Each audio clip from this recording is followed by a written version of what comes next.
अस्सलाम वालेकुम Pakistan, good morning. आप देख रहे हैं सुबह की सोच और मेरे साथ हैं गजल अशरफ और मेरे साथ है हसनैन लियाकत। अस्सलाम वालेकुम, गुड मॉर्निंग, वेलकम टू सुबह की सोच। आप सबको सुबह बखैर। उम्मीद करते हैं कि आप सब ठीक ठाक होंगे क्योंकि आज है मंडे और हमारे पास भी बहुत कुछ है। सबसे पहले मैं बताऊं या आप बताएंगे? आप बता दें। अच्छा जी, आज मैं आपको बताती हूँ कि आज है जी 20 तारीख और आज के दिन ऑथ टेकिंग सेरेमनी है किसकी? डोनाल्ड ट्रंप की। आज उन्होंने जी इलेक्टेड प्रेसिडेंट हैं, अपनी ऑथ टेकिंग सेरेमनी करनी है और इसके लिए जो है बहुत से लोगों को भी दावत दी गई है। पाकिस्तान से भी जो है बिलावल भुट्टो जरदारी को दावत दी गई थी। इसके साथ साथ बहुत से जो ग्लोबली जो लीडर्स हैं आज उनकी भी शिरकत होगी।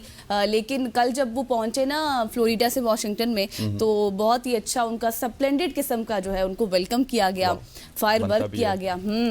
उसके साथ उनकी अहलिया भी मौजूद थी और इसके साथ साथ अब ये भी एक्सपेक्ट किया जा रहा है कि जब उनकी ये सेरेमनी हो रही होगी तो जितने भी उनके हामी लोग हैं या फिर मुखालिफिन है ना, वो जो है वो वाइट हाउस के बाहर थोड़ा सी उनकी तरफ से मुजाहरों का भी एहतजाज होगा। लेकिन सिक्योरिटी काफ़ी सख्त होगी आज और 600 लोगों को सिर्फ इजाज़त होगी अंदर आने की। और इस हवाले से डेमोक्रेट्स जो है उन्होंने काफ़ी तनकीद भी की है कि आपने इनडोर ये सेरेमनी क्यों रखी है, आउटडोर क्यों नहीं रखी। इस हवाले से काफ़ी तनकीद का निशाना भी बनाया जा रहा है उनको। बिल्कुल ऐसी है और तमाम तर सिक्योरिटी के पेश नज़र पहली दफ़ा अमेरिका के जो प्रेसिडेंट हैं उनकी ओथ टेकिंग सेरेमनी इंडोर हो रही है। सो ये अपनी नौयत का एक अनोखा वाक़या है क्योंकि इससे पहले हमने जब भी देखा था तो आउटडोर होती थी, बहुत बड़ी तादाद में लोग मौजूद होते थे। इस दफ़ा लोग भी लिमिटेड होंगे, ओथ टेकिंग सेरेमनी भी इंडोर होगी। चलें जी, डोनाल्ड ट्रंप के आने के बाद पाकिस्तान का सियासी मंजरनामा, बहुत सारे लोग ये विश करते हैं कि वो भी तब्दील होगा। अब देखते हैं कि उसमें कोई तब्दीली आएगी या नहीं आएगी। आगे बढ़ते हुए आपको एक और जबरदस्त तो नहीं बल्कि एक इंटीमेशन देना चाहता हूँ। अब हमारे यहाँ ना बहुत सारे लोग हैं जो कि साइबर क्राइम का शिकार होते हैं, लेकिन इस दफ़ा साइबर क्राइम कुछ डिफरेंट नौयत का सामने आ रहा है। हमारे बहुत सारे दोस्त हैं गजल, जिनको FIA की जानिब से ईमेल आती है कि मैं FIA का ऑफिसर हूँ, आपके खिलाफ कोई सेक्सुअल हैरेसमेंट की बात हो रही है, आपने माइनर्स के खिलाफ को सेक्सुअल हैरेस किया। और इस हवाले से मैं आपको ये बताता चलूँ कि FIA किसी भी ऑफिसर के नाम आपको कोई मेल आ सकती है और उसमें आपको बताया जाएगा कि आप 24 घंटे के अंदर इसका रिप्लाई करें। अब अगर आप 24 घंटे के अंदर उस मेल का रिप्लाई करेंगे तो होगा ये कि आपके सारे का सारा डाटा उनके पास चला जाएगा।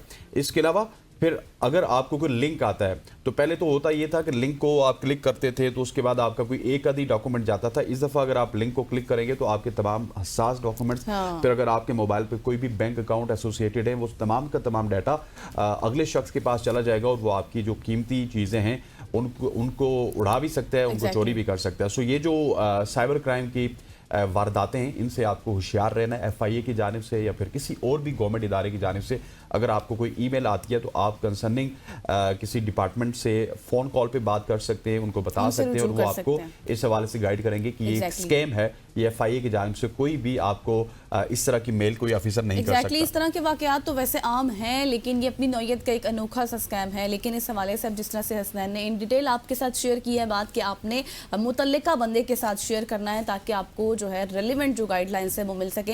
अब देखते हैं कि आगे क्या क्या होता है क्योंकि आज भी बहुत कुछ है हमारे पास। अपनी सोशल स्टोरीज की जानिब बढ़ते हैं और सबसे पहले आपको एक अच्छी खबर देते हैं सिंध से, क्योंकि सिंध में खवातीन जो मजदूर जो काम करती हैं खेतों में, एग्रीकल्चर वगैरह में, तो उनके लिए डे केयर सेंटर्स बनाने का ये फैसला किया गया है सिंध हुकूमत की जानिब से। और खवातीन मजदूरों के बच्चों के लिए यानी कि 115 डे केयर सेंटर्स कायम करने का ऐलान किया है ताकि वो खेतों में दिन भर काम करने के दौरान अपने बच्चों को महफूज माहौल फराहम कर सकें। और एक जो टेंशन होती है ना कि हमारा बच्चा है गिर जाएगा, खाया उसने कुछ या नहीं खाया, तो इस हवाले से उनको मेंटली जो है ना वो सेटिस्फेक्शन होगी। और ये ऐलान सिंध की वजीर शाहीना शेर अली ने सिंध एग्रीकल्चर यूनिवर्सिटी टंडो जाम में मुनक़िदा 2 रोज़ा कॉन्फ्रेंस के दौरान किया। और शाहीना शेर अली ने यह भी कहा कि खवातीन मजदूरों को दीगर शोबों में काम करने वाली खवातीन के बराबर के हुकूक दिए जाने चाहिए और ये बहुत अच्छा इक़दाम है। ये खवातीन ना सिर्फ अपने बच्चों की तालीम और तरबियत में अहम किरदार अदा करती हैं बल्कि खेतों में सख्त मेहनत करके अपने ख़ानदानों की किफ़ालत भी करती हैं। हुकूमत जल्द ऐसे फलाही मंसूबे नाफिज करेगी जो इन खवातीन की जिंदगियों में बेहतरी लाएगी। बहुत ही अच्छी खबर आपने बताई और अच्छी खबर से मंडे का हमने आगाज किया। लेकिन मेरा सवाल ये है कि सिंध हुकूमत जितने भी फैसले करती है, हम बाज़ औक़ात देखते हैं कि सिंध हुकूमत की जानिब से जो फैसले होते हैं वो स्टेट ऑफ द आर्ट होते हैं। इस तरह लगता है कि हम शायद पाकिस्तान में रहते ही नहीं है, हम कोई यूरोपियन मुल्क की बात कर रहे हैं या फिर किसी वेस्टर्न मुल्क की बात कर रहे हैं। लेकिन अनफॉर्चुनेटली फैसले होते हैं लेकिन उस पर इम्प्लीमेंटेशन होना हमें Exactly. नज़र नहीं आता। स्पेशली अगर सिंध की बात की जाए तो सिंध में जब भी सिंध का कोई ऑफिशियल हमारे पास आया तो उसने बड़े दावे किए कि सिंध में दूध की नहरें बह रही हैं, कराची में दूध की नहरें बह रही हैं, लेकिन कराची के जो हालात हैं, सिंध के जो हालात हैं, वो हम सबके सामने हैं। जो इस तरह के फैसले हों तो उस पर इम्प्लीमेंटेशन भी होना चाहिए। हमारे यहाँ इस तरह के फैसले हो जाते हैं, लेकिन ये फिर होता ये है कि वो जो खास डिपार्टमेंट होता है जो डे केयर सेंटर बनाता है, उसके जो ठेकेदार होते हैं, उसके इंजीनियर्स होते हैं, फ़ायदा अल्टीमेटली हमें उन्हीं को देखने को मिलता है और बाद में ये डे केयर सेंटर के किस्सा पारी ना बन जाते हैं। अच्छा जी, आगे बढ़ते हुए एक अजीबो गरीब सी चोरी होती है। आपके घर में अगर चोरी हो तो क्या चोरी होगा वैसे? सोना, पैसे, मोबाइल, इस तरह लैपटॉप, बड़ी बड़ी चीजें जो होती हैं इस तरह की। अगर किसी के घर में चोरी होती है तो सोना चोरी हो सकता है, मोबाइल चोरी हो सकता है, पैसे चोरी हो सकते हैं, कुछ कीमती चीजें चोरी हो सकती हैं, आप रेफ्रिजरेटर या इस तरह की चीजें चोरी कर सकते हैं। लेकिन एक ऐसी चोरी है जो कि गुजरांवाला के शहर में हुई, जो कि पहलवानों का शहर है। गुजरांवाला इस वजह से मशहूर है, वहाँ पे खाने बहुत ज़्यादा मशहूर होते हैं, वो पहलवान हैं और पहलवानों के शहर में जो खानों का टेस्ट है वो भी बड़ा अच्छा होता है। गुजरांवाला में एक ऐसी चोरी हुई जहाँ पे चोरी की वारदात पेश आई, जहाँ चोर एक रेस्टोरेंट से 60 किलो चिकन पकोड़े, 25 किलो मसाले वाली मछली, 10 किलो रायता, 4 किलो सैलेड चुरा कर फरार हो गए। अच्छा, मुझे तो नहीं लग रहा कि ये चोर होंगे। ये कोई गुजरांवाला के पहलवान ही मुझे लग रहे हैं। मेरा ख्याल है कि उनके हालात आजकल खराब थे और वो पहलवानी के लिए उनको सारी या फिर वो टेस्ट जो है वो आप देखते हैं ना, अक्सर हम देखते हैं कि इस तरह की जगहों पर जाएं तो बाहर लगे होती हैं चीजें, पकोड़े, समोसे, तो वो देखकर वैसे इंसान का दिल करता है। तो हो सकता है शायद उनका इस तरह दिल ललचा रहा हो तो उन्होंने कहा कि चलो बस मास्क पहन के तो ये कार्रवाई कर लेते हैं। बिल्कुल ऐसी है, चोरों का दिल ललचाया, उन्होंने ताले तोड़कर सामान फ्रीजर से निकाला। पुलिस ने मुकदमा दर्ज करके मुल्जिमान की तलाश शुरू कर दी है। ये अनोखी वारदात सोशल मीडिया पर मौजूद बहस भी है और सारिफीन इसे मज़ाहिया अंदाज में बयान कर रहे हैं, क्योंकि गुजरांवाला में सबसे ज़्यादा कीमती समझे जाने वाली चीज़ एक ही है गज़ल, वो है फूड। खाबे के पीछे गुजरांवाला के लोग ना वो पागल हो जाते हैं। आप अगर नॉर्मली लाहौर की बात करें तो वहाँ पे बहुत सारे खाबे मशहूर हैं, लेकिन जो लाहौरी भी हैं उनसे भी आप अगर गुजरांवाला के खानों का स्टैंडर्ड पूछेंगे ना, वो कोई डिफरेंट लेवल का होगा। तो ये कोई चोर हैं गुजरांवाला के, ये मैं यहाँ पे आपको बता गुजरांवाला के, लेकिन मुझे असल में पता नहीं क्यों मुझे ऐसी वाइब्स आ रही हैं कि वो चोर नहीं होंगे, कोई और होंगे जो सिर्फ खाना चुराए। मजीद इसके बारे में हम क्या कहें, क्योंकि इन डिटेल आपको बता दिया है। आगे बढ़ते हैं और आपको बताते हैं कि पाकिस्तानी हुकूमत का तालीमी इदारों के लिए शमसी तवानाई की तरफ एक अहम कदम सामने आया है, क्योंकि पाकिस्तानी हुकूमत ने 100 वफाकी स्कूलों को शमसी तवानाई यानी कि सोलर एनर्जी पर मुंतकिल कर दिया है, जिससे तालीमी शोबे में पायदार तवानाई के इस्तेमाल की हौसला अफजाई हो रही है। सारी अच्छी अच्छी खबरें आज मेरे पास हैं। आपने एक बताई है, वो बस आपने बस ऐसे हंसने वाली बताई है। मेरे पास काम की आज खबरें। वफाकी सेक्रेटरी बराए तालीम मोयुद्दीन वानी ने कहा कि यह मनसूबा हुकूमती पायदारी और मौसरियत के अज़्म का मज़हर है। आइंदा साल दीगर वफाकी इदारों को भी शमसी तवानाई पर मुंतकिल करने के मनसूबे ज़ेर गौर हैं।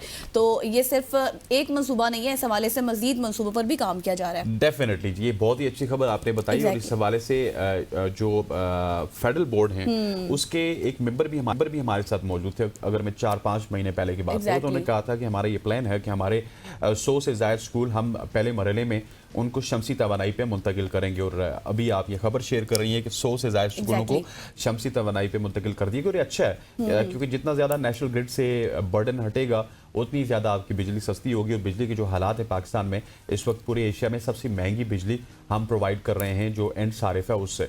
अच्छा जी, आगे बढ़ते हुए आपने कहा अच्छी खबर, तो मैं आपको एक अच्छी खबर दे देता हूँ। अच्छा, दुनिया में कौन से मज़ाहिब के ऐसे लोग हैं, किस मज़हब के लोग ऐसे हैं जो कि खुशगवार जिंदगी गुजार रहे हैं, खुशहाल जिंदगी गुजार रहे हैं? मुझे तो इस्लाम ही लगता है बस, इसके अलावा कोई नहीं। अच्छा, क्योंकि वैसे तो अगर कहा जाए ना तो हम अगर इस्लाम मुसलमान हैं तो इस वजह से हमें इस्लाम लगता है। अगर हम किसी और मजहब से होते तो हमें वो मजहब लगता है। लेकिन ये तहकीक की है एक जर्मन ने, और जिन्होंने बताया कि मुसलमानों की जिंदगी में खुशहाली, इसमें सबसे ज़्यादा किरदार तौहीद का है। एक जर्मन तहकीक में इंकशाफ हुआ कि मुसलमान दीगर मज़ाहिब के पैरोकारों के मुकाबले में ज़्यादा खुशहाल और मुतमईन ज़िंदगी गुजारते हैं। इसकी बुनियादी वजह उनका तौहीद पर मजबूत अकीदा है, जो इंसानों को ना सिर्फ अपने खालिक से जोड़ता है बल्कि ज़िंदगी में सुकून और मकसदियत का एहसास दिलाता है। तहकीक के मुताबिक 67,000 से ज़ायद अफराद पर किए गए सर्वे में ये बात सामने आई कि मुसलमानों का तौहीद पर ईमान उनकी खुशी और इत्मीनान का एक ज़रिया है। इससे ज़ाहिर होता है कि मज़हब इंसान के जज्बात और ज़हनी सेहत पर गहरे असरात मुरतब करता है। एग्जैक्टली इसमें कोई शक नहीं है और वाकई आपने अब बहुत अच्छी खबर बताई है, मुझसे भी ज़्यादा अच्छी खबर आपने बता दी अब। Thank you। और देखिए इस्लाम है ही ऐसा, जिस तरह से आपको हसनैन ने बताया ना कि आपके जज्बात, आपकी फीलिंग्स, आपकी मेंटली हेल्थ जो है उसको मतलब एक किस्म का आप ये कहें कि पुरसकून सा कर देता है। और हर तरह की तालीमात हमारे पास कुरान मजीद में मौजूद हैं और जो कुछ परेशानी, जो कुछ तकलीफ़ आपको है, आप कुरान से उससे मदद ले सकते हैं। आगे बढ़ते हैं और आपको लिए चलते हैं अमेरिका, जहां पर इससे पहले आपको याद होगा आपसे 1-2 हफ्ते पहले हमने ये खबर शेयर की थी। हाँ, एक हफ्ता पहले आई गेस। तो उसमें हमने ये बात की थी कि जो टिकटॉक है उस पर पाबंदी लगने जा रही है अमेरिका में, और देखें कि 1 हफ्ते बाद ही उसके ऊपर इम्प्लीमेंट हो गया है और पाबंदी लग चुकी है। एग्जैक्टली हालांकि हमने शेयर ये की थी कि पाबंदी लग चुकी है। अब मेरे ख्याल है पाबंदी बरकरार भी हो गई, अब बरकरार हो गई है। लेकिन इसमें अब कुछ मजीद भी फैक्ट्स हैं, वो मैं आपको बताती हूँ। अब ये हुआ कुछ यूँ कि सुप्रीम कोर्ट का फैसला बरकरार कर दिया गया है, जैसे हसनैन ने आपको बताया। अमरीकी सुप्रीम कोर्ट ने शॉर्ट वीडियो ऐप टिकटॉक पर पाबंदी के फैसले को बरकरार रखा हुआ है, जिसके तहत ऐप के चीनी मालिक कंपनी बाइट डांस को अपने अमरीकी ऑपरेशन 19 जनवरी तक किसी अमरीकी कंपनी को फरोख्त करना होंगे। ये हुक्म दिया गया था और कहा गया था कि अगर आप जो है तमाम ऐप्स को ख़त्म कर देते हैं या फिर जितने भी आपके असासे हैं उनको बंद कर दें।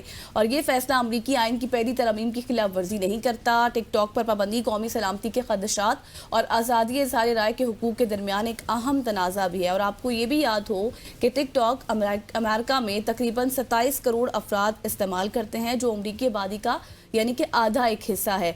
और अब जो आज आपको हमने स्टार्ट में बताया था कि ट्रंप साहब जो हैं आज वो ऑथ टेकिंग सेरेमनी है उनकी जब ले लेंगे, तो उनकी जानिब से ये बयान दिया गया।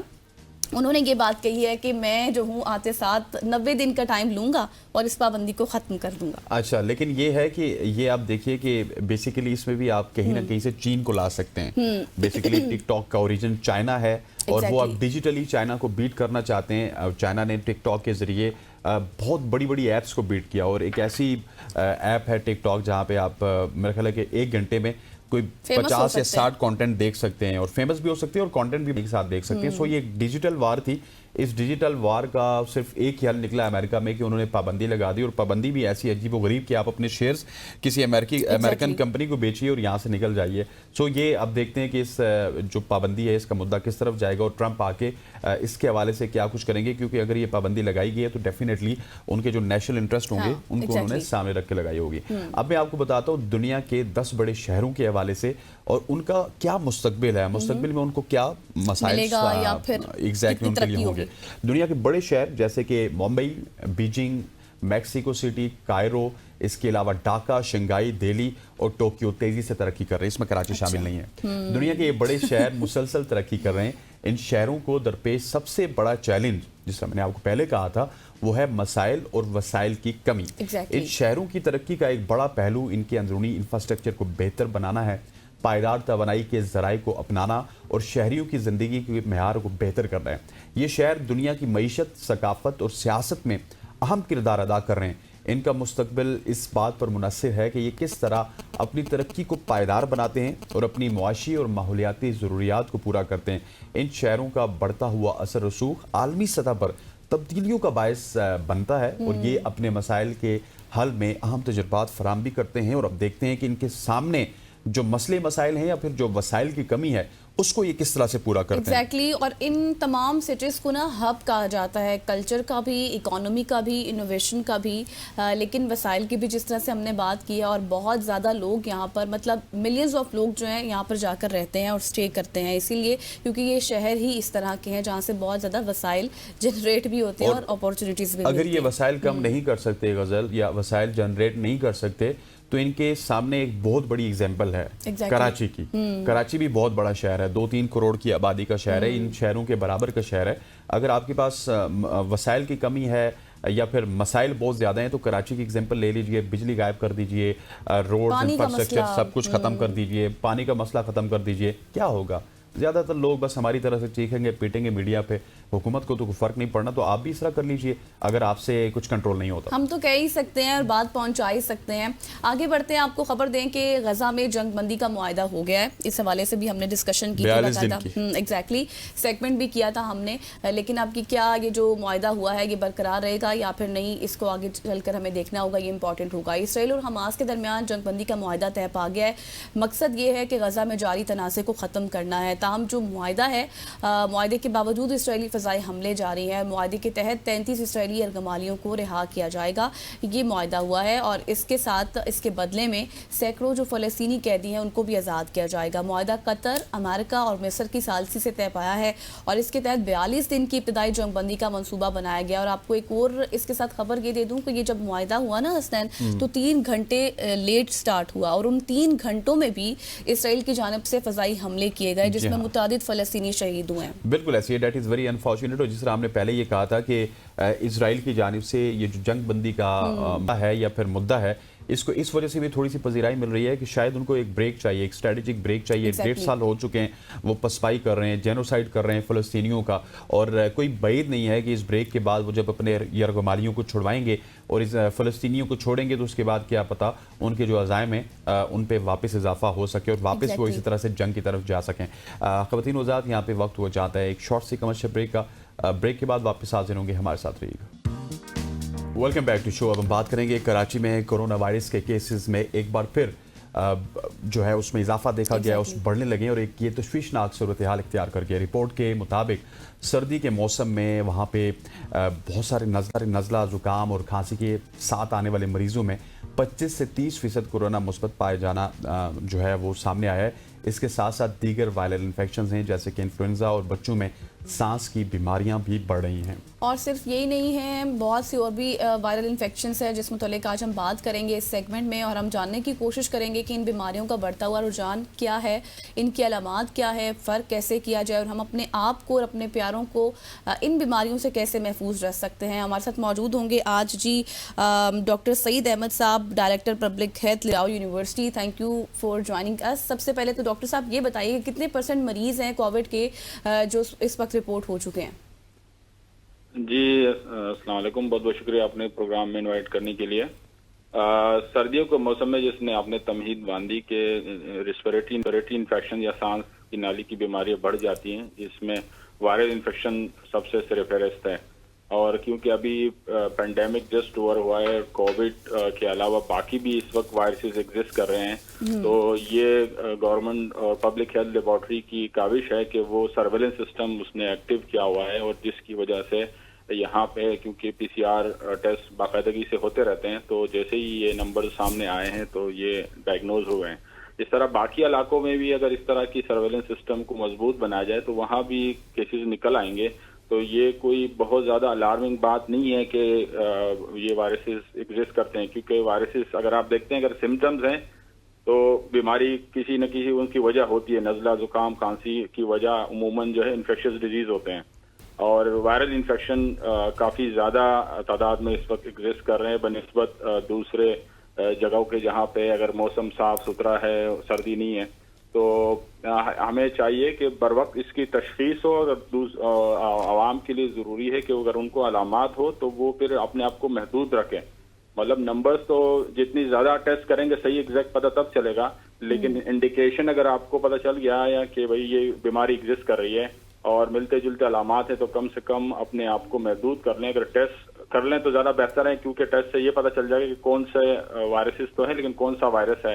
या अगर बैक्टीरियल इन्फेक्शन है तो उसमें फिर डॉक्टर एंटीबायोटिक्स भी दे सकते हैं, और अगर वायरल इन्फेक्शन में तो है तो गैर ज़रूरी एंटीबायोटिक से गुरेज किया जाए, और एक जिम्मेदार शहरी के नाते वो अपने आप को महदूद कर लें कि बीमारी एक डॉक्टर साहब यही सबसे बड़ा कंसर्न हमारा यही है, क्योंकि कोविड इस तरह का वायरस है जो कि फैलता है एक शख्स से दूसरे शख्स पे। ठीक है, केसेस कम हैं या फिर नॉर्मली रूटीन के केसेस हैं, नज़ले ज़ुकाम के बाद आपको पता चलता है या फिर जब वो टेस्ट करवाते हैं, लेकिन ये एक बहुत बड़ा पॉइंट है कि जिसको पता चल जाए कोविड-19 उसके अंदर तशखीस हो चुका है, तो मेरा ख्याल है कि उसको खुद ही जिम्मेदारी का मुजाहरा करके अपने आप को साइडलाइन करके क्वारंटीन में चला जाना चाहिए, क्योंकि इसके फैलने के फिर बहुत ज़्यादा खदशात होते हैं। बिल्कुल, ये अहम जिम्मेदारी है, और आप जैसे लोग मीडिया में बहुत अहम रोल प्ले कर रहे हैं कि आवाम की आगाही में रोल प्ले कर रहे हैं, और बार बार इनको यकीन ये याद दिलाते रहते हैं कि खुदा न खास्ता जिस तरह पहले कोविड फैला था और जितना नुकसान हुआ था, तो इस तरह बाकी बीमारियां फैलने का खदशा होता है हर वक्त अगर हम हिफाजती इक़दाम नहीं करेंगे।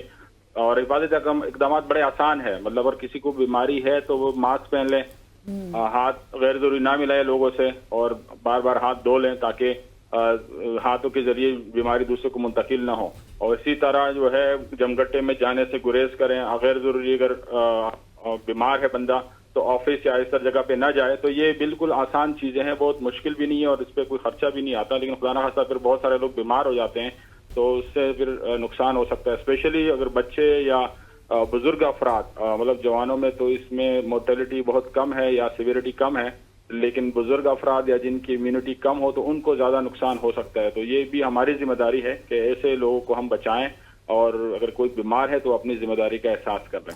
अच्छा डॉक्टर साहब, इससे पहले आप बात कर रहे थे टेस्ट करवाने के हवाले से। सबसे बड़ा मसला भी हमारी सोसाइटी में यही है कि लोग टेस्ट नहीं करवाते, तो इस रवैये को कैसे बदला जा सकता है? बिल्कुल, ये हर जगह पे यही होता है कि अगर बीमारी है तो उसकी तशखीस जरूरी है, क्योंकि तशखीस से पता चलेगा कि बीमारी की नौइयत क्या है। तो टेस्ट कराने ही से पता चलता है, क्योंकि बहुत सारी बीमारियों के अलामात मिलते जुलते हैं। इस तरह अगर आप सर्दी के बीमारी देख लें तो बहुत सारी बीमारियों में नज़ला, जुकाम, खांसी और ये मिलते जुलते अलामात होते हैं। लेकिन अगर आप टेस्ट करा लेंगे तो उससे पता चलेगा अगर बैक्टीरियल इन्फेक्शन जिस तरह तो वो एंटीबायोटिक दे दी जाए। अदरवाइज गैर जरूरी अगर एंटीबायोटिक देंगे तो एक तो उसका फायदा नहीं हुआ, नुकसान उसका उल्टा है कि ड्रग रेजिस्टेंस या एंटीबायोटिक ड्रग रेजिस्टेंस बढ़ जाएगी और फिर जब हमें ये एंटीबायोटिक की जरूरत पेश आएगी तो ये कारआमद नहीं होगी। तो टेस्ट कराने से फायदा है और उसको कराना चाहिए। और जिस तरह गवर्नमेंट इस वक्त फाल है और ये पब्लिक हेल्थ लैब एक्टिवली काम कर रही है, तो इस तरह बाकी लैब्स को भी चाहिए और आवाम को भी चाहिए कि वो टेस्ट के जरिए अपनी बीमारी की तशखीस मुमकिन बनाएं। अच्छा डॉक्टर साहब, बहुत सारे लोग हमने देखा है कि जब सर्दियाँ आने लगी होती हैं तो उससे थोड़ी देर पहले मतलब मैं सितंबर की बात करूं या अक्टूबर की, उस पर फ्लू शॉट्स लगवा लेते हैं। वो कितना ज़्यादा इंपॉर्टेंट है? क्या वो लगवाने चाहिए? हाँ, वो बिल्कुल लगवाने चाहिए, क्योंकि अभी जो हमारी स्क्रीनिंग हुई है उसमें काफी तादाद में जो इन्फ्लुएंजा के केसेस भी सामने आए हैं। तो अगर ये फ्लू शॉट लगे होते तो इनको ये वाली बीमारी ना होती। तो फ्लू शॉट बिल्कुल तमाम उन बीमारियों के खिलाफ हमें वैक्सीन लगानी चाहिए। जिस तरह पोलियो है, उसमें भी वैक्सीन कारआमद है, बार बार गवर्नमेंट बच्चों में वैक्सीन लगाने की तलकीन करती है। इस तरह बहुत सारी बीमारियां ऐसी हैं जिनमें वैक्सीन या प्रिवेंशन अवेलेबल है, तो वो बर वक्त लगानी चाहिए और उससे बीमारी से बचा भी जा सकता है और बीमारी मजीद फैलेगी भी नहीं। खुदा ना खास्ता किसी एक बंदे को हो तो दूसरे को नहीं लगेगी। चले, thank you so much. Doctor साहब हमारे साथ मौजूद थे और तमाम तर केसेस इन जो दीगर वायरल थे उस रिलेटेड हम डिस्कशन कर रहे थे और क्या क्या एहतियाती तदाबीर अपनाई जा सकती हैं वो बता रहे थे। तो यहाँ पर वक्त हुआ एक ब्रेक और ब्रेक के बाद हम बात करेंगे मुल्की सियासत के एग्जैक्टली और stay with us. Welcome back after the break और अब हम बात करेंगे मुल्की सियासी सूरत हाल के ऊपर, क्योंकि क्या कुछ हो रहा है। 31 जनवरी एक तरफ डेडलाइन है, मुज़ाकरात हो रहे हैं, कुछ पेशरफ नज़र नहीं आ रही, तीसरा सेशन भी हो गया, इसके साथ 190 मिलियन पाउंड में सज़ा भी हो गई इमरान खान साहब को।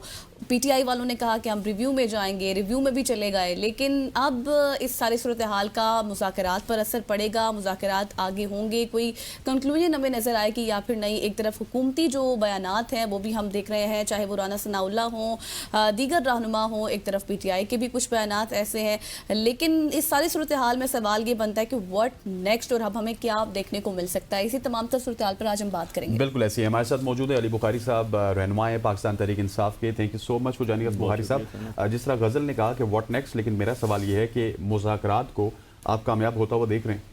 बिस्मिल्लाहिर्रहमानिर्रहीम। देखिए इस्तान बात यह है कि नेगोशिएशन या मुज़ाकरात तो हमेशा चलना चाहिए और मैं हमेशा कहता हूँ कि सियासतदान लोग, हम लोग जो हैं पॉलिटिशियंस हैं, पॉलिटिकल वर्कर्स हैं, हमारी प्रायोरिटी और प्रोग्रेटिव ये होता है कि आप गुफ्तगू शनीद रखें। हमारे पास डंडे तो नहीं है ना, हथौड़े तो नहीं है, बंदूक तो नहीं, हमने बैठ के गुफ्तगू करनी है और आप सब विटनेस हैं, पूरा पाकिस्तान, पूरी दुनिया से इसकी विटनेस है कि हम डे फर्स्ट से नेगोशिएशन की बात करते हैं। लेकिन गवर्नमेंट थी जो कभी कहती थी floor of the house, prime minister, so called prime minister साहब कहते हैं जी कि नेगोशिएशन करना, अगले दिन पर्चे हो जाते हैं, बुशरा बीबी से गिरफ्तार हो जाती हैं।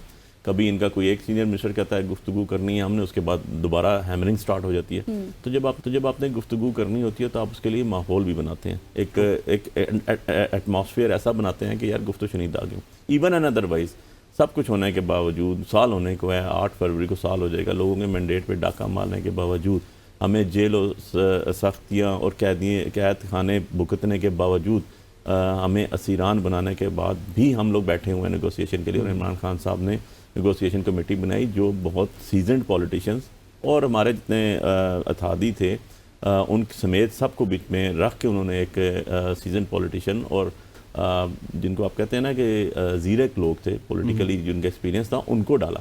और 20-25 दिन इवन एंड अदरवाइज गवर्नमेंट की तरफ से इसमें डिले रही, बट अल्टीमेटली उन्होंने भी कमेटी बनाई। फिर उसके बाद आपको पता है कि डेडलॉक चला कि जी आप रिटर्न दें। यार हम तो हर प्रोग्राम में हर जगह वही कह रहे थे और वही रिटर्न दे दिया अल्टीमेटली आपको।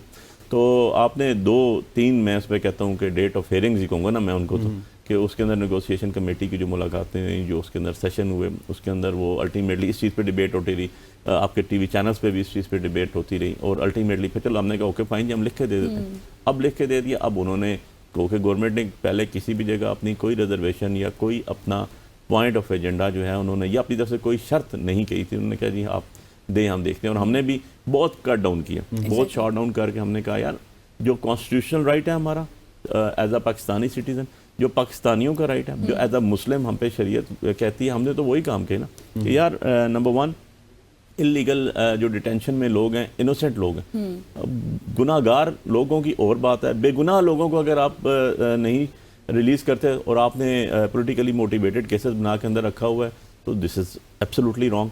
नंबर 2 चीज़ हमने कहा कि यार हमारा एक स्टांस है कि no may was a false flag operation. On the other side आप कहते हैं नहीं जी आपके लोगों ने किया। सिमिलरली 26 को हम कहते हैं जी हम तो पीसफुल प्रोटेस्ट के लिए आए थे, आपने तो गोलियां मार दी, लोगों को मार दिया, लोग लापता हैं। आप कहते हैं नहीं जी आपकी तरफ से एग्रेशन हुई। अच्छा इस चीज़ को सॉल्व कैसे करेंगे? इस चीज़ को सॉल्व करने के लिए एक कंट्रोवर्सी आ गई ना, इसके सॉल्व करने के लिए हमने कहा एक कमीशन बना दें। आप, मैं, XYZ कोई बंदा भी होता, आम फैम आदमी, आम लेमैन, वो भी यही कहता अच्छा यार एक डिस्प्यूट है सॉल्व करने के लिए जरिका बनाते हैं ना। आप एक आम फैम में कोई घर में तनाज़ा होता तो बुजुर्ग फैसला करते हैं। ओके फाइन, हमने कहा जी पाकिस्तान की सबसे बड़ी अदालत जो 25 करोड़ अवाम की फैसला करती है और उसके अंदर आपके सीनियर 3 मोस्ट जजेस जो हैं, आप और हम बैठ जाते हैं, उनको बना दें कमीशन, उनकी रिपोर्ट आ जाएगी ना। हम कहते हैं CCTV फुटेजेस बता दें, वो नहीं आती। सो हमने तो वो चीज़ रिटर्न ला के दे दी। अब बॉल जो है वो गवर्नमेंट के कोर्ट में। लेकिन सर अब सॉरी टू कट यू, लेकिन अब बात यही है कि जिस तरह आप अपने बहुत से मुतालबात से पीछे हटे और आपने सिर्फ 2 अपने मुतालबात दे दिए, अब हुकूमत को भी चाहिए कि थोड़ा सा आगे बढ़ें। लेकिन अब बात यह है कि इन पर्टिकुलर स्टेटमेंट राना साहब की वो ये कहते हैं कि आप एग्जेक्टिव ऑर्डर के ज़रिए जो है वो कैदियों की रिहाई मांग रहे हैं, बाशमूल इमरान खान साहब, तो जिसको दूसरे अल्फाज में तो शायद NRO कहते हैं। नहीं, हमने तो कभी नहीं लिख के दिया कि कोई, हमने तो एग्जेक्टिव ऑर्डर की बात ही नहीं की। ठीक है ना, एग्जेक्टिव ऑर्डर जो वो था जो परवेज़ मुशर्रफ साहब ने इनको दिया, हम तो एग्जेक्टिव ऑर्डर की बात ही नहीं कर रहे, हम तो लीगल फ्रेमवर्क में रहते हुए बात कर रहे हैं। हम अब ओवर एंड अबव लॉ तो बात ही नहीं कर रहे उसकी।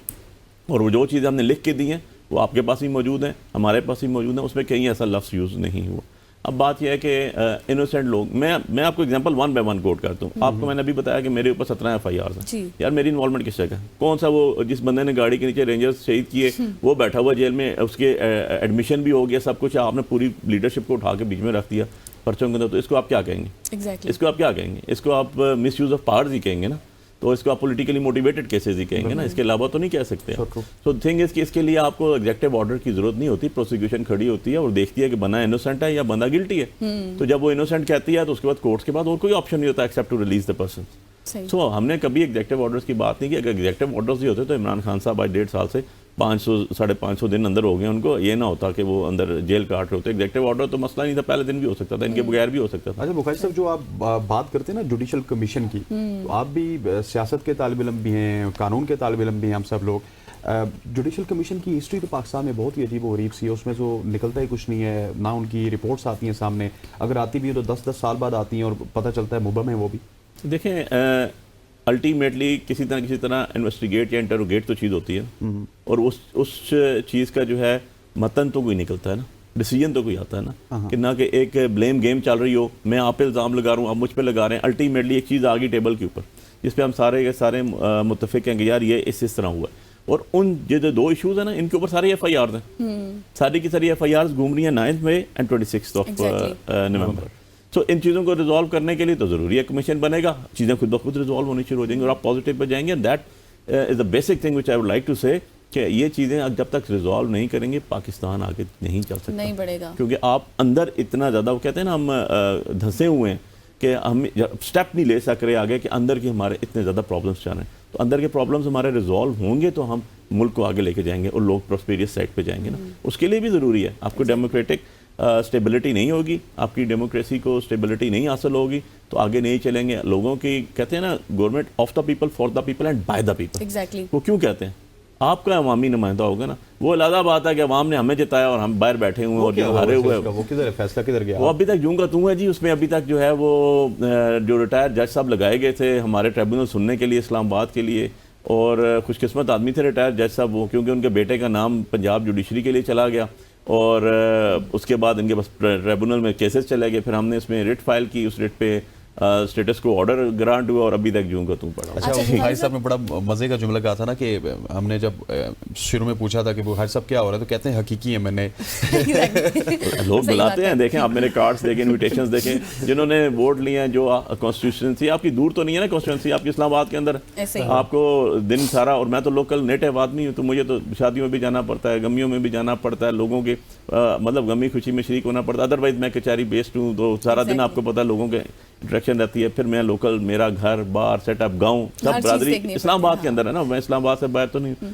तो जो लोग रिजल्ट लेकर आए ना, 37.5 यूसीज थी मेरे NA48 के अंदर, और वो 37.5 की 37.5 यूसीज में जीता फॉर्म 45 में। बहुत खुशी हुई होगी, लेकिन जब ऑन एयर आपने देखा होगा तो एक अलग ऑन एयर भी जब हम निकले, जब हमारे वो खुशियां शुरू हुई, ढोल और सारे सेलिब्रेशन स्टार्ट हुई, तो 41,000 की तो लीड टीवी बता चुका था, exactly. आपका मीडिया बता चुका था। जब हमारे ऑफिस गए तो उसने कहा भाई अंदर किधर जा रहे हैं, आपको तो अंदर जाने की इजाजत ही नहीं है, बस बाहर ही बैठे। अच्छा, वो लोग आप लोग ही लेकर आए ना, मतलब आपसे मुराद जो हमारे लोग लोकल थे, जो पोलिंग एजेंट्स बैठे थे, वो फॉर्म 45 लेकर आए। और मैं पाकिस्तान का पहला आदमी हूँ जिसके पास सबसे पहले पूरे के पूरे 262 फॉर्म्स थे, और मैंने बैठ के ऑन एयर टेबल पे उस टाइम सुबह 5 बजे कहा था कि ये फॉर्म्स पड़े हुए हैं। सो द थिंग इज, उन्होंने फिर तो मुझे हकीकी मैंने ये कहना नहीं। अच्छा, अब ये बताएं बुखारी साहब, अब ये बताएं कि अब ये जो सजा हुई है खान साहब को 190 मिलियन पाउंड में, और बुशरा बीबी को भी, फिर अलकादर को भी तहवील में ले लिया यूनिवर्सिटी को, तो अब आप लोगों ने कहा था कि हम रिव्यू में जाएंगे, जिससे भी आप होकर भी आ रहे हैं, क्या होगा? हाई कोर्ट से भी अगर ये मौखर मुस्तरद हो जाते हैं तो फिर क्या सुप्रीम कोर्ट? देखिए गज़ल, बात यह है कि जो ऑर्डर हुआ है उसमें बहुत ज़्यादा एम्बिग्विटीज़ हैं, ठीक है, और ऑनेस्ट टू गॉड होके मैं आपसे बात कर रहा हूँ। काइंड ऑफ कौन सी? जी मैं आपको बताता हूँ। इसके खिलाफ अपील फाइल होती है विदिन 30 डेज ऑफ कन्विक्शन। देखें, सेक्शन 24 के तहत गेन एंड लॉस को मैं सिंपल थोड़े टाइम में, लिमिटेड टाइम में आपको मैं एक्सप्लेन करता हूँ आवाम के उसके लिए। इमरान खान साहब या उनकी एहलिया पे 1 रुपये की पब्लिक एक्सचेकर के मनी का इल्ज़ाम नहीं है। अच्छा, 1 रुपये का, जो मतलब रियाज साहब के 460 अरब रुपया जो सुप्रीम कोर्ट में जमा कराना था उसमें कोई डिडक्शन नहीं हुई, ठीक हो गया। ठीक है। जो पैसे आए 190 मिलियन पाउंड्स, 9 अकाउंट्स उनके वहाँ पर सीज किए गए। एक प्रॉपर्टी थी जो हुसैन नवाज साहब की थी, वो 25 मिलियन पाउंड की थी, वो परचेज हुई 50 मिलियन पाउंड्स में, 48 पॉइंट कुछ में। तो NCA ने, जो वहाँ की क्राइम एजेंसी है, उसने कहा यार ये मोबाइल फ़ोन अगर 25 मिलियन पाउंड्स का, ये 50 में कैसे हो गया? तो उनको पता चला कि पाकिस्तान से पैसे आए थे, इस बंदे की प्रॉपर्टी थी, वो वाइट मनी की गई और इन साहब ने दिए, वो पैसे वहाँ पर सील हो गए। उनका पैक्ट हुआ आपस में कि जी आपको पाकिस्तान पैसे जाएंगे, कॉन्फिडेंशली जाएंगे। जब भी ये NCA या कोई भी एजेंसीज करती है तो कॉन्फिडेंशियल डॉक्यूमेंट होता है। वो जो है पाकिस्तान में पता चला, इमरान खान साहब प्राइम मिनिस्टर थे, इमरान खान साहब ने कहा पाकिस्तान की तारीख में इतना पैसा कभी नहीं आया। 2 ऑप्शंस थे उनके पास, या वो लिटिगेशन में जाते और वहाँ प्रूव करते कि ये पैसे जो हैं हमारे पाकिस्तान से मनी लॉन्ड्रिंग से आए हुए हैं, जो कि इससे पहले 75-76 साल में कभी प्रूव नहीं हो सके। और अगर हम केस भी करते और पैसे लगाते, 100 मिलियन प्लस आज तक हम पैसे लगा चुके हैं, लेकिन 1 रुपया पाकिस्तान में नहीं आया। एग्जैक्टली। किसके ऊपर? लीगल काउंसल्स और लीगल उसके ऊपर। अब दूसरा ऑप्शन ये था कि उन्होंने कहा जी कि हमारा कॉन्फिडेंशियल एग्रीमेंट है, उसके साथ पैसे ले जाएं, आप अपने कैबिनेट अप्रूवल दें। खान साहब ने कैबिनेट अप्रूवल दी और वो 190 मिलियन पाउंड जो थे वो सुप्रीम कोर्ट के अकाउंट में आ गए। अच्छा, सुप्रीम कोर्ट के अकाउंट में आ गए। सो अलकादर यूनिवर्सिटी उससे नहीं बनी, वो एक ट्रस्ट बना। ट्रस्ट इमरान खान साहब की जायदाद नहीं है, वो उनकी विरासत नहीं है, उनके बच्चों के नाम नहीं जाना। वो सवाल ये है कि ये तरीका गलत था। मैं इस पे आ रहा हूँ। ट्रस्ट कैसे कोई ताल्लुक नहीं, ठीक है। ट्रस्ट बना, वहाँ बच्चों की तालीम हो रही है और लीगल फिक्वलिटी की तालीम हो रही है, और ये बिल्कुल गलत कहा जो कल अता तारड़ साहब ने कहा। मैं आपको यहाँ प्रूफ दे के जाऊँगा कि वहाँ शरीयत पढ़ाई जा रही है, वहाँ सुन्नत मोहम्मदी पढ़ाई जा रही है, बाकायदा उसके अंदर सिलेबस के अंदर लिखा हुआ है। और अगर कहेंगे तो मैं अभी आपको पढ़ के सुना दूंगा 1 बाय 1। इवन एंड अदरवाइज वो गवर्नमेंट तहवील में लेगी, भाई उनकी ज़ाती प्रॉपर्टी तो है नहीं। वो आज ट्रस्टी से ट्रस्टी रजिस्टर्ड ट्रस्टी है, रजिस्ट्रार उसमें कोई पार्टी नहीं बना, रजिस्ट्रार कोई नहीं उसमें पार्टी बना, सुप्रीम कोर्ट के काजी फायज ईसा जिसने अकाउंट ख़त्म कर दिया, इसके अकाउंट में उसको सजा कोई भी नहीं हुई, वो बाहर है, उन्होंने तो अकाउंट ही ख़त्म कर दिया, पैसे उठा के दे दिए उन्होंने सिंध गवर्नमेंट को, पैसे उठा के दे दिए उन्होंने फेडरल गवर्नमेंट को, और अकाउंट जो रजिस्ट्रार का बना हुआ था वो ख़त्म ही हो गया। तो वेयर इज ही अच्छा, अब जब गेन और लॉस नहीं होता ना, तो आपने जो एविडेंस आई सारी की सारी, वो क्या आई कि इलीगैलिटीज हुई किसके अंदर, कैबिनेट के अंदर जी, पेपर ओपन नहीं हुआ। और यार 2-3 साल से तो आप बैठे हुए ना, आप ओपन कर देते, वो भी नहीं हुआ। चलें इससे आगे चला जाता हूँ मैं। नया जो अमेंडमेंट की इस गवर्नमेंट ने, सिटिंग गवर्नमेंट ने नैब लॉज में, वो कैबिनेट डिसीजन को चैलेंज नहीं कर सकते। अच्छा सर, वो तो सारी बातें ठीक है, कैबिनेट डिसीजन को चैलेंज नहीं कर सकते। बुखारी साहब सिर्फ एक चीज का जवाब दीजिए, और रिट्रोस्पेक्टिव इफेक्ट कैसे है? जुमे को मरियम नवाज बहुत खुश थी, उन्होंने कहा कि चोरों से ये जो कादर ट्रस्ट की यूनिवर्सिटी है मुझे मिल गई है, अब देखिएगा मैं कितना अच्छा चलाऊंगी। मतलब वो किस कैपेसिटी में चलाएंगी? देखें, ये हुकूमत के पास मैं पंजाब हुकूमत के पास ख़वातीन की जो बात है, मैं बड़ा उनके ख़वातीन की बड़ी इज्जत भी करता हूँ। हमें हमारे वालिदैन ने हमें वालिदैन ने सिखाया है सबकी, छोटे बड़ों की भी इज़्ज़त करना। लेकिन मरियम साहिबा की बात पे ना कमेंट ना करूँ तो ये भी बड़ा जुल्म और ज़्यादती होगी। अपना घर तो पहले सही कर लें। आखिर में बस ये बता अपना दें, घर तो सही, अब आपने सवाल किया, अब जवाब भी सुन लें, ठीक है? अपना घर तो इन लाइन कर लें, अपने घर की पोजीशन तो सही कर लें, उस आप पाकिस्तान और पंजाब सही करने निकलेगा। और इंस्टीट्यूशन तो बहुत बड़ा, school is a Madrasa basically ना, जो हमारा अगर उसको हम ट्रांसलेट करते हैं अरबिक उसमें तो बात यह है कि वो हमारी एक दरसगाह होती है। आपको वालिदैन के बाद सबसे ज़्यादा रुतबा किसी का तो उस्ताद का है, ठीक है? और वहाँ से आप तालीम और तरबियत दोनों चीज़ें होती हैं। तो मरियम साहिबा के बारे में मुझे एक शेर याद आ गया, वो किसी शायर से किसी ने पूछा ना कि भाई ये बच्चे जो हैं ये हमारी तरह नहीं है, ठीक है, इनमें हमारे औसाफ नहीं है। तो एक शायर थे, उन्होंने कहा था, बच्चों में हो तालीम कैसे वालिदैन की, बच्चों में औसाफ कैसे वालिदैन की, कि तालीम है सरकार की, दूध है डब्बे का। अच्छा, ठीक है ना sir, thank you so much जानिएगा सर। ख़वातीन उज़्ज़ात अली बुखारी साहब मौजूद थे, जो कि सियासत के हवाले से भी बात करें। तो आखिर में बहुत ही मज़े का उन्होंने शेर सुनाया। यहाँ पे वक्त हुआ चाहता है न्यूज़ ब्रेक का। न्यूज़ ब्रेक के बाद आपको लाहौर लिए चलेंगे, कज़ाफ़ी स्टेडियम की अपडेट्स आपको देंगे। Stay with us. Welcome back after the break. और अब हम बात करेंगे क्रिकेट के ऊपर। इनकी खुशी आप देख रहे हैं ब्रेक से पहले भी और अभी भी, क्योंकि फेवरेट सेगमेंट आ गया ना, इसलिए तो हम बात करेंगे आज जी लाहौर के तारीखी कज़ाफ़ी स्टेडियम के हवाले से, उसकी ताज़ीन और आयश के हवाले से कि कहाँ तक पहुँची और आईसीसी चैंपियंस ट्रॉफी 2025 के शानदार इनेकाद के लिए तैयार हो रहा है। पाकिस्तान क्रिकेट बोर्ड की अनथक मेहनत से स्टेडियम की आलमी मयार के मुताबिक बनाया जा रहा है, और इसके साथ साथ जहाँ शायकीन के लिए जदीद सहूलियात और ज़्यादा गुंजाइश के साथ नए इनक्लेव्स, LED लाइट्स और जदीद पवेलियंस शामिल हैं। क्या ये तब्दीलियाँ पाकिस्तान को बड़े क्रिकेट इवेंट की मेज़बानी के लिए आलमी सतह पर नुमाया कर सकेंगी? ये सब जानने के लिए हमारे साथ मौजूद हैं अली नासिर इस वक्त लाहौर कज़ाफ़ी स्टेडियम से। अली बताइए, किस तरह की सूरत हाल आप देख रहे हैं कज़ाफ़ी स्टेडियम में, और जो डेडलाइन दी गई थी आईसीसी की जानिब से, क्या उस डेडलाइन से पहले कज़ाफ़ी स्टेडियम रेडी हो जाएगा?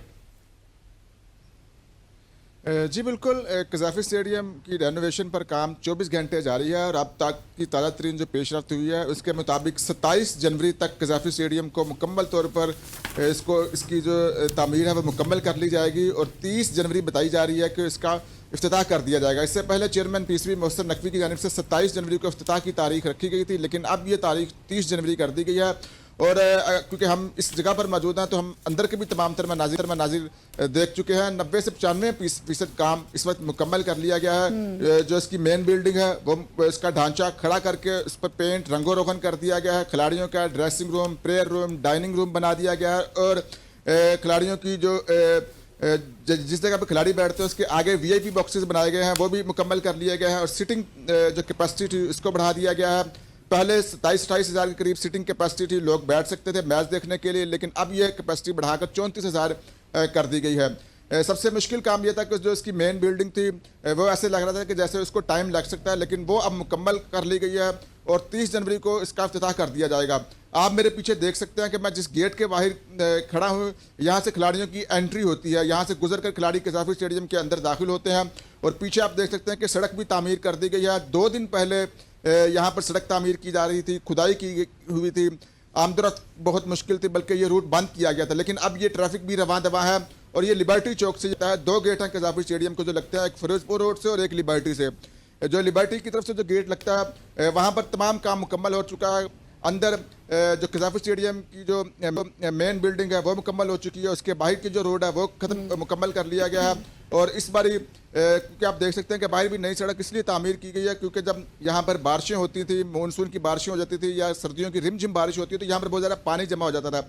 तो इसकी निकासी के निज़ाम को बेहतर करने के लिए उन्होंने अंडरग्राउंड सिस्टम जो है बेसमेंट की सूरत में पानी को निकालने का निज़ाम रखा हुआ है। और पार्किंग का भी यही सूरत हाल है कि फिरोजपुर रोड की तरफ से बेसमेंट बनाई गई है पार्किंग के लिए, क्योंकि जब लोग यहाँ पर मैच देखने के लिए आते थे तो उनको पैदल यहाँ से गुजर कर कज़ाफ़ी स्टेडियम के अंदर जाना पड़ता था। फ्री शटल सर्विस मुहैया करनी पड़ती थी पाकिस्तान क्रिकेट बोर्ड को। लेकिन अब फिरोजपुर रोड का जो गेट है कज़ाफ़ी स्टेडियम को जो लगता है उसके नीचे बेसमेंट से उन्होंने खिलाड़ियों शौकीन क्रिकेट के लिए पार्किंग का निज़ाम रख दिया कि अगर आपने मोटरसाइकिल खड़ी करनी है, गाड़ी खड़ी करनी है तो वहाँ पर रखा जाएगा। कज़ाफ़ी स्टेडियम को बड़ी खूबसूरती के साथ तामीर किया गया। ऐसे लगता है कि जैसे ये वक्त पर तामीर नहीं हो सकेगा, क्योंकि इससे पहले की जो डेडलाइन थी वो 30 दिसंबर की थी कि 30 दिसंबर तक मुकम्मल कर लिया जाएगा, लेकिन 30 दिसंबर को मुकम्मल नहीं। अली, आपने ओवरऑल बताई सारी सूरत हाल जो इस वक्त तामीर किया जा रहा है, बेसमेंट भी बनाई जा रही है, लेकिन इसके साथ साथ ये भी कहा जा रहा था कि आसपास जो सड़कें हैं, फुटपाथ भी बनाए जा रहे हैं, हॉर्टिकल्चर भी बनाए जा रहे हैं, उसका काम कहाँ तक पहुँचा है अभी तक? जी बिल्कुल, जो कज़ाफ़ी स्टेडियम की तरफ की सड़कें हैं वो तो फिलहाल तामीर कर ली गई है। रात के टाइम ये सड़क वगैरह तामीर की गई है और इसके साथ साथ फूल पौधे लगाए जा रहे हैं, सब्ज़ा लगाया जा रहा है। वो अभी भी यहाँ पर हम उसका भी काम होते हुए देख रहे हैं और वो हो जाएगा, वो 1 से 2 दिन के अंदर हो जाएगा। लेकिन सबसे मुश्किल काम यह था कि जो सीवरेज का निज़ाम था जो बिछाया जाना था वो थोड़ा सा मुश्किल था, उसको टाइम लगना था, वो भी मुकम्मल हो चुका है। जो कज़ाफ़ी स्टेडियम के तरफ के जो रोड्स हैं उसको चौड़े कर दिए गए हैं, इसको खुला कर दिया गया है। तो ये सारी सूरत हाल है। और अंदर अगर हम कज़ाफ़ी स्टेडियम के अंदर बात कर रहे हैं कि कज़ाफ़ी स्टेडियम पहले से कितना मुख्तलिफ है, तो LED लाइट्स जो सी हैं वो बड़ी जदीद किस्म की लगाई गई हैं, बड़ी स्क्रीन नस्ब कर दी गई है, बड़ी स्क्रीन का जो ढांचा है वो खड़ा कर दिया गया और किसी भी वक्त बड़ी स्क्रीन भी लग जाएगी। और इस बार जो बड़ी स्क्रीन है वो पहले के मुकाबले में ज़्यादा बड़ी है। शौकीन क्रिकेट आएंगे, मैच देखेंगे, उनको अच्छा लगेगा। कज़ाफ़ी स्टेडियम पहले की निस्बत इसलिए थोड़ा सा तब्दील किया गया क्योंकि कज़ाफ़ी स्टेडियम के इतराफ़ में बड़े बड़े जंगले लगे होते थे, लेकिन अब वो ख़त्म कर दिया गया, छोटे जंगले कर दिए गए ताकि शौकीन क्रिकेट जब मैच देखे तो उनको ऐसे लगे जैसे वो खिलाड़ियों को बड़े करीब से मैच देख रहे हैं। ये मैं बहुत सूरत हाल बता रहा हूँ कि कज़ाफ़ी स्टेडियम पहले की निस्बत कितना मुख्तलिफ है। ये बताइएगा कि एक जो ऐसी बिल्डिंग थी अली जो अभी तक जिस पे काम होना बाकी है, जो मेन बिल्डिंग थी, उसके हवाले से बताइएगा उसके काम है, क्योंकि बाकी तो पूरे स्टेडियम में हम देख रहे हैं कि चेयर्स ही बाकी हैं, चेयर्स लगानी है, वो इंस्टॉलेशन हो जाएगी, लेकिन जो मेन बिल्डिंग है उसका काफी हद तक काम बाकी था, स्पेशली ग्राउंड वाली साइड पे भी और बैक एंड पे भी। उस बिल्डिंग का क्या स्टेटस है? जी बिल्कुल, जो मेन बिल्डिंग था वाकई वो बड़ा मुश्किल काम था, क्योंकि मेन बिल्डिंग के साथ एक और बिल्डिंग तामीर की जा रही थी जहां पर पाकिस्तान क्रिकेट बोर्ड के ऑफिशियल्स वहां पर बैठने थे, तो जिसकी वजह से काफ़ी मुश्किल था, हार्ड था। पर उसके अंदर एक बेसमेंट भी बनाई जा रही थी, जैसे कि मैंने पहले बताया कि VVIP बॉक्स बनाया गया है शौकीन क्रिकेट के लिए कि वो एक तो खिलाड़ियों का ड्रेसिंग रूम भी देख सकेंगे, मैच भी देख सकेंगे। तो बड़े उन्होंने क्लोज करके सिस्टम को बनाया था कि शौकीन क्रिकेट को ज़्यादा इंजॉय कर सके, तो वो भी काम मुकम्मल कर लिया गया है। और ये हेलो जी हम आपको सुन रहे हैं, प्लीज अली, हम आपको सुन रहे हैं, आप बताइएगा। अली, आपको आवाज आ रही है?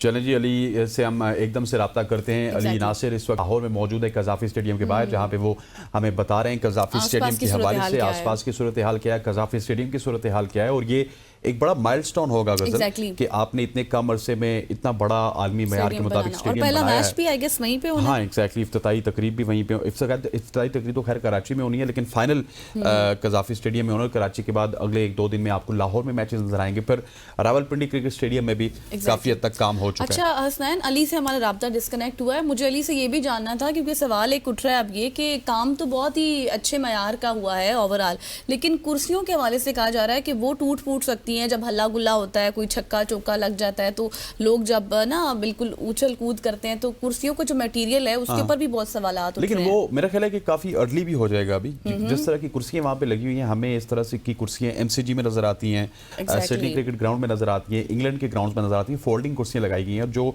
लाहौर कज़ाफ़ी स्टेडियम की कुर्सियां थी उनको लाया गया रावलपिंडी में, वो यहाँ पे इंस्टॉल होंगी। हाँ, ये अब हमारी आवाम पे भी डिपेंड करता है कि वहाँ पे जाके इंसान के बच्चों की तरह जाके आके मैच देखें, हल्ला गुल्ला ना करें, और कम से कम ये जो कुर्सियाँ हैं इनको आप नेशनल प्रॉपर्टी समझ के इनके ऊपर बैठें, और जब वापस उठें तो उनको फोल्ड करके वहाँ से उठ जाएं, तो मेरे ख्याल है काफ़ी ज़्यादा सेफ रहेंगी। एग्जैक्टली ऐसा ही। अब ये बात तो हमने कज़ाफ़ी स्टेडियम के हवाले से कर ली कि कितना उसका काम हो चुका है, थोड़ा सा मैच कल के हवाले से भी डिस्कस कर लेते हैं। कल जो कुछ हुआ है, पाकिस्तान फिर जीत ही गया। जी, पाकिस्तान ने जीतना ही था। देखें, बहुत सारे लोग ये तनकीद करते हैं ना कि पाकिस्तान वेस्ट इंडीज़ के खिलाफ जीता। पाकिस्तान ने इसी मुल्तान के स्टेडियम में इंग्लैंड जैसी टीम को हराया। फिर उसके बाद आपने देखा होगा कि इंग्लैंड के खिलाफ हम सीरीज जीतने में कामयाब हुए। सो ये ठीक है, पाकिस्तान अपनी असल की तरफ जा रहा है। जो स्पिन जाल हम बिछाते हैं अपोजिशन के लिए, उसकी तरफ पाकिस्तान जा रहा है। क्योंकि इसमें मैं मिसाल दूंगा कि आप देखिए ऑस्ट्रेलिया, ऑस्ट्रेलिया में जब भी हम जाते हैं तो क्या आपको स्पिन विकेट्स मिलते हैं? नहीं, वहाँ पे आपको बाउंसी ट्रैक्स मिलते हैं, वहाँ पे बॉलर्स आते हैं, तेज़ तेज़ रफ्तार से बॉलिंग करवाते हैं। जो पाकिस्तान में बॉलर, हमारे बॉलर 130-35 की रफ्तार से करवाते हैं, वो वहाँ पे 140-45 की रफ्तार से करवाते हैं। अली नासिर के साथ हमारा राब्ता वापस बहाल हो चुका है। अली, मेन बिल्डिंग के हवाले से आप बता रहे थे, मेन बिल्डिंग के हवाले से प्लीज़ बताइएगा कि वहाँ पे काम की नौयत क्या है, और बहुत ज़्यादा कंसर्न शो किए जा रहे हैं कि शायद मेन बिल्डिंग अभी भी वक्त पे तैयार ना हो सके। एग्जैक्टली जी बिल्कुल, मेन बिल्डिंग का 90 से 95% काम मुकम्मल हो चुका है। जो बेसमेंट का काम है वो भी मुकम्मल कर दिया गया। जो खिलाड़ियों का जो ड्रेसिंग रूम था, जो प्रेयर रूम था, वो भी मुकम्मल हो चुका है। वहाँ पर कमेंट्री बॉक्स बनाया गया था, उस पर भी काम हो चुका है। बाहर अलबत्ता बिल्डिंग के बाहर शीशे लगने का काम शुरू हो चुका है, क्योंकि 27 जनवरी की डेडलाइन दी गई है कि 27 जनवरी को मुकम्मल कर दिया जाएगा। और आज अभी टाइम है, एक हफ्ता पड़ा हुआ है, और उम्मीद भी है कि एक हफ्ते से पहले जो मेन बिल्डिंग है उसका भी काम मुकम्मल कर लिया जाएगा। सबसे मुश्किल काम था मेन बिल्डिंग का, लेकिन वो काम काफ़ी हद तक मुकम्मल हो चुका है। क्योंकि इसकी वजह से ऐसा लगता था कि शायद वो उसमें से कुछ काम ऐसा अधूरा रह जाए, लेकिन अब हम देख रहे हैं कि वहाँ पर पेंट वगैरह का काम शुरू हो चुका है। और जो कज़ाफ़ी स्टेडियम के बाहर का हिस्सा जो मेन बिल्डिंग को लगता है, वहाँ पर शीशे लगना शुरू हो चुके हैं, और बाहर के हिस्सों को बस पेंट होने वाला बाकी है। वो भी 102 दिन तक वो भी मुकम्मल कर लिया जाएगा। क्योंकि इसकी वजह यह है क्योंकि 24 घंटे यहाँ पर लेबर काम करती है।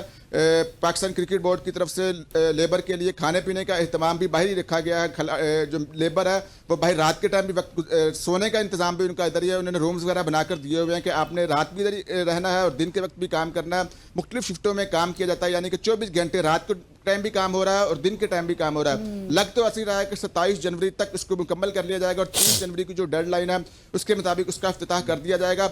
एक हफ्ते पहले चेयरमैन पीसीबी मोहसिन नकवी ने विजिट भी किया था कज़ाफ़ी स्टेडियम का, तो वो काफ़ी खुश और सेटिस्फाइड यहाँ से गए थे, और मुख्तलिफ इंक्लोजर के टॉप के ऊपर जाकर तमाम व्यूज़ को देखते थे, और जो लेबर काम कर रही थी उनकी हौसला अफजाई भी करते थे।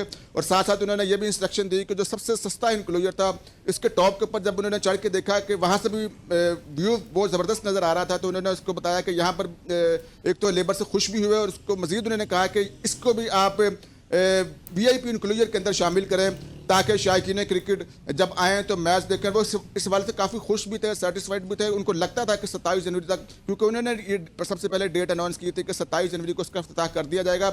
लेकिन उसके बाद इंजीनियर्स ने हमें कज़ाफ़ी स्टेडियम का दौरा करवाया, मुख्तलिफ इंक्लोजर दिखाए, मेन बिल्डिंग दिखाई, और बताया कि जो उससे पहले 30 दिसंबर की जो डेडलाइन दी थी वो किस हवाले से थी, वहाँ उस वक्त कितना काम मुकम्मल हो चुका है, और अब जो 30 जनवरी है उसके मुताबिक आगे जो 3 मुल्क की सीरीज़ भी आ रही है, उसके भी कुछ मैचेस लाहौर में होंगे। तो उनका ये कहना था कि वो मैचेस भी लाहौर के अंदर, वो फरवरी में खेले जाएंगे, वो मैचेस भी खेले जाएंगे लाहौर के अंदर।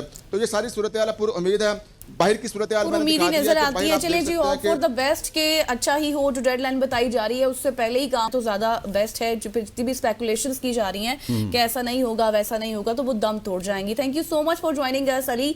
यहाँ पर लेते हैं एक ब्रेक, और ब्रेक के बाद हमारा फेवरेट सेगमेंट स्टार्ट हो जाएगा इंशाल्लाह। एग्जैक्टली, इंशाल्लाह। Stay with us. Welcome back after the break. और अब हम बात करेंगे एक ऐसा सानहे के हवाले से, इससे पहले भी बहुत दफ़ा हो चुका है और हमने हमेशा से डिस्कस किया, और एक अपनी नौयत का एक और है, क्योंकि बार बार ही ऐसा होता है और कुछ होता भी नहीं है। हम हमेशा से ये बात करते हैं कि कुछ इसके ऊपर जो है वो इम्प्लीमेंटेशन हो जाए, जो रूल्स एंड रेगुलेशंस बनाए जाते हैं, हाँ, नहीं होता, कुछ भी नहीं होता। आपको बताएं कि पाकिस्तानी दफ्तर खारजा ने इतवार को रवां हफ्ते मराकश के साहिल के करीब डूबने वाली कश्ती के जिंदा बच जाने वाले 21 पाकिस्तानी शहरियों के अब नाम भी शाया कर दिए हैं, और ये बताया जा रहा है कि 36 अफराद को बचा लिया गया है, जो कि 2 जनवरी को मोरितानिया से रवाना हो रहे थे, और जिसमें 86 तारिकीन वतन सवार थे उस कश्ती में, जिनमें से 66 बताया जा रहा है कि वो पाकिस्तानी शामिल थे। अब उनके नाम भी सामने आ चुके हैं। तमाम तरह डिटेल्स हासिल करेंगे। हमारे साथ मौजूद होंगे हमारे कॉरेस्पॉन्डेंट मुदस्सिर अली हमारे साथ मौजूद होंगे। मुदस्सिर, इसके हवाले से मुदस्सिर बुखारी साहब मौजूद होंगे। Thank you so much for joining अस। मुदस्सिर, ये बताइएगा कि ठीक है, जिस तरह गज़ल ने कहा कि वाक़यात हो जाते हैं, लेकिन अनफॉर्चुनेटली हम उसके बाद जो मुल्जिम हैं उनको सजाएं नहीं देते। इसके हवाले से कुछ गिरफ्तारियां भी हुई हैं, सो हमें बताइएगा कि किस हद तक गिरफ्तारी हुई है, किसकी हुई है, और क्या कुछ ये केस की नोयत किस हद तक आपको तेज़ नज़र आ रही है?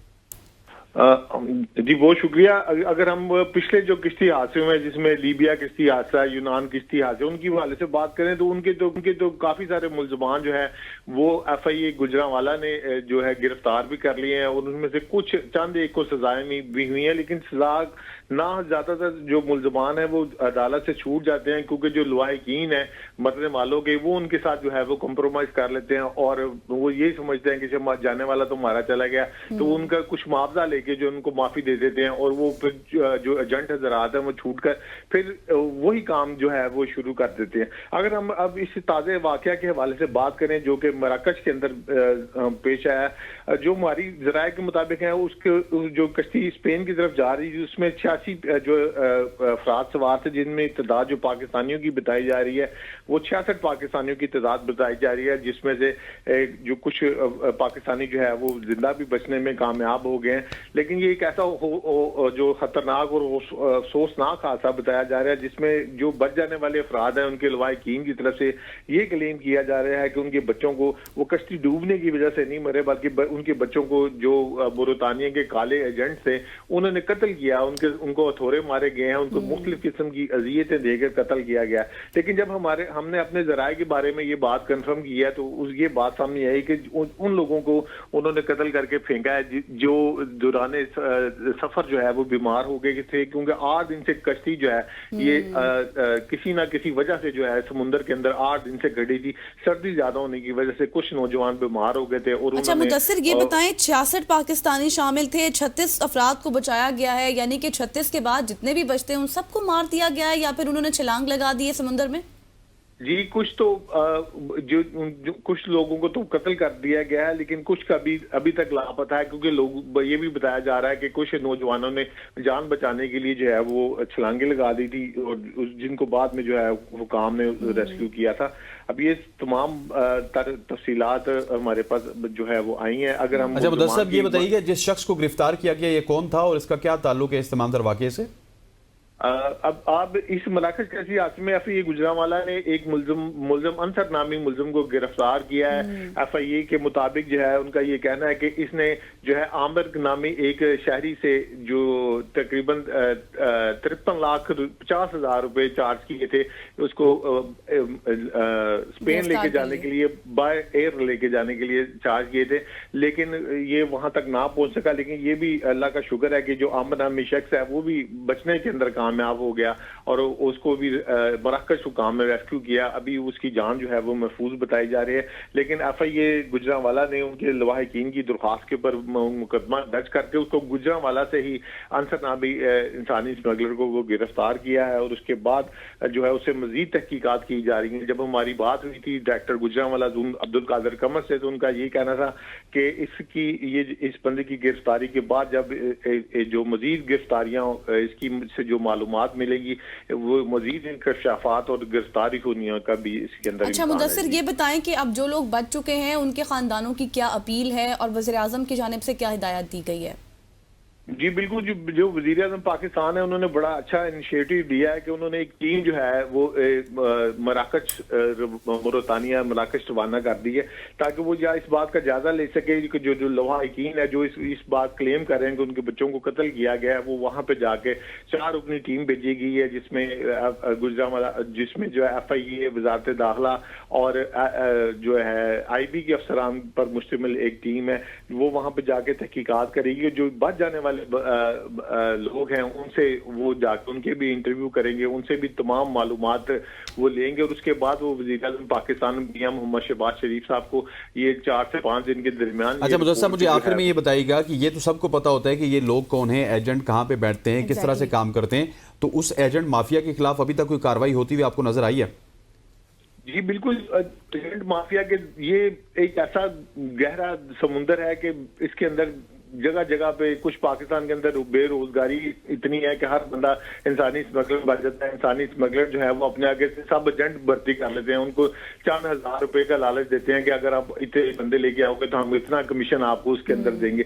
इसी वजह से लोग इसके अंदर मुलव्वस हो जाते हैं, और कुछ जो हमारे जो गाँव देहात के लोग हैं वो इस वजह से मुतासिर हो जाते हैं कि उनके जो पहले से लोग वहां पे बाहर गए होते हैं वो वहां से पैसे भेजते हैं, उनकी गाड़ियां आ जाती हैं उनके पास, उनके लाइफस्टाइल पीछे वालों के पास अच्छे हो जाते हैं, तो वो इससे भी मुतासर होकर अपनी जमीन जायदादें बेच देते हैं, अपने वालिदैन को मजबूर कर देते हैं कि वो उनको पैसे दें ताकि ठीक हो गया। थैंक यू सो मच मुजानी का मुदस्सिर बुखारी थे जो कि हमें अपडेट कर रही तारीख के हवाले से, और उम्मीद करते हैं कि इस तरह के जो अमल हैं जो पाकिस्तान का एक मनफी चेहरा पूरी दुनिया में उजागर करते हैं, क्योंकि बहुत सारे लोग वहाँ पे जाते हैं और पाकिस्तान के हवाले से फिर बात होती है, उसके हवाले से हौसला शिकनी भी हो और इन लोगों को सजाएं भी मिले। यहाँ पे वक्त हो जाता है एक शॉर्ट सी कमर्शियल ब्रेक का, ब्रेक लेते हैं, वापस आते हैं, स्टे विद अस।